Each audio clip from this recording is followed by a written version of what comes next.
Hello everyone, welcome to my channel, and we're about to talk about What If Episode 4, where Doctor Strange's hands were not injured, but instead, sorry, I'm eating a double down, a zinger double down, so you might hear me chewing a bit of food during this review. Anyway, subscribe to the channel. I'm aiming for 3K views by the end of the year, but it seems impossible by this standard. So make sure to like and subscribe.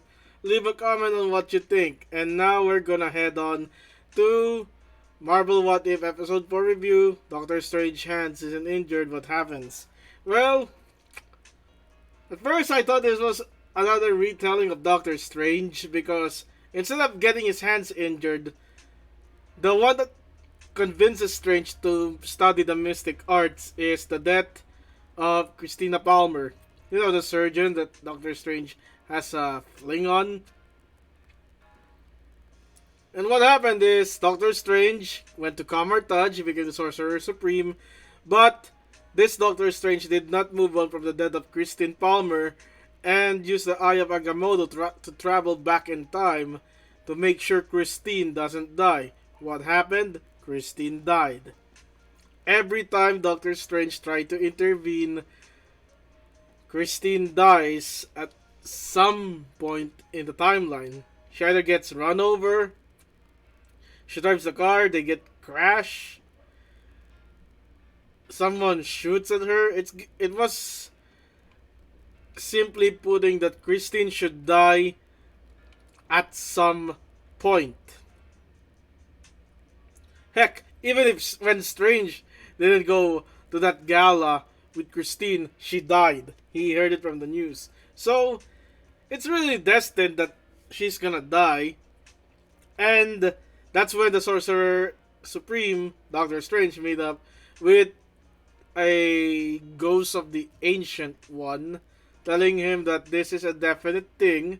Christine will die because without any sacrifice, either your hands or Christine, you will not be the Sorcerer Supreme. It has been predetermined, like it was stated in Endgame, that you will become the best of the sorcerers and become the Sorcerer Supreme. So what happened is that, stricken by grief, he assaulted Ancient One, self-defense by Ancient One, and Strange went into a jungle. He got teleported, but I think it was in his intent to be on the jungle to find the library of Cagliostro. I don't know who Cagliostro is, but I've heard his name before in the Lupin the Third anime, Castle of Cagliostro. So I met this man named Oben, I think, and then he did saw the library. He studied it, and the way to re-up his powers in it to enable fending up destiny is to absorb. So he went on an overnight absorbing spree, absorbing different kind of mystical creatures to one up his powers. And this makes him powerful at the exchange that the reality that he's on is being destroyed. And there we got a glimpse back, snap back to reality, that the Doctor Strange of that reality is back in the place where he decided to use the Eye of Agamotto, but he decided not to, only to find out that the reality is being destroyed. It was then explained that Ancient One drew powers from the Dark Dimension again to split Doctor Strange into two entities. Strange Supreme, which is the one who's been doing all of this, and Doctor Strange himself, the good half. And this became a Doctor Strange duel in the end, and rightfully so, Strange Supreme absorbed Doctor Strange to resurrect Christine Palmer.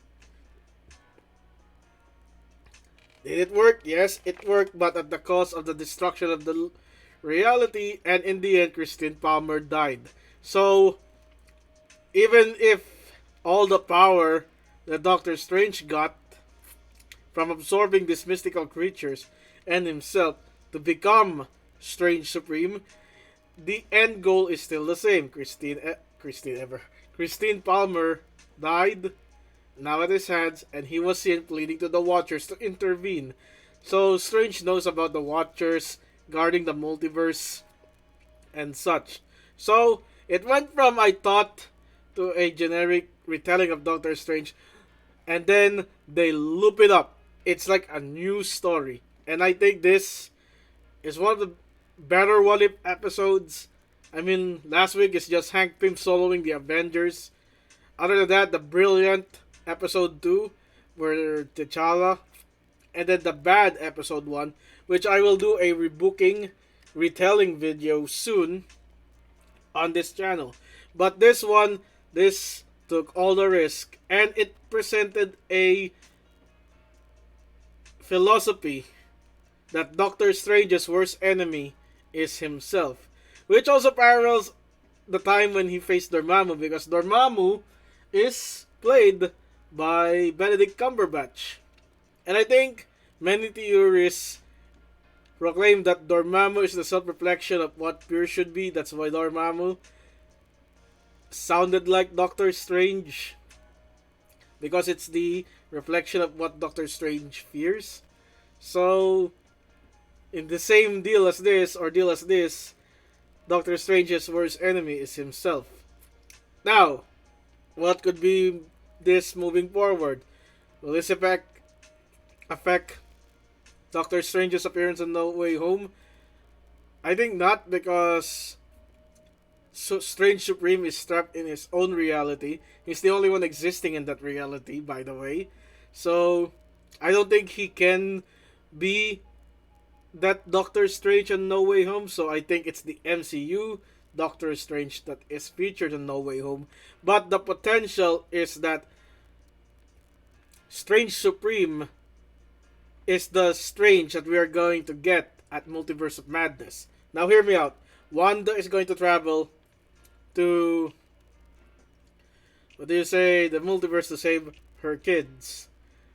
What if the kids were begging for help because this Strange, even though he's trapped in his own reality, he got powerful enough to the point that he can travel to other multiverse.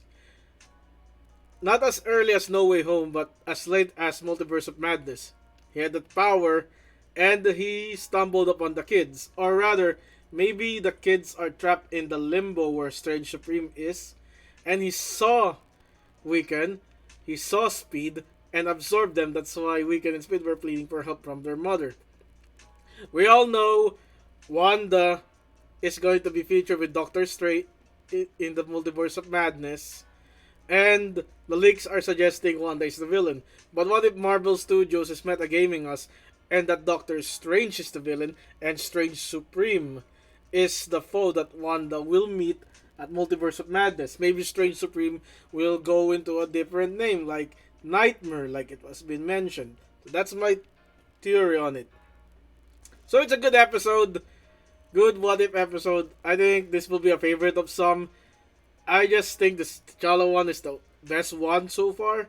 But this one, it completely went off script. It had lore. It had Vishanti on it. Good job, Marvel Studios, on that. And yeah, 8 out of 10.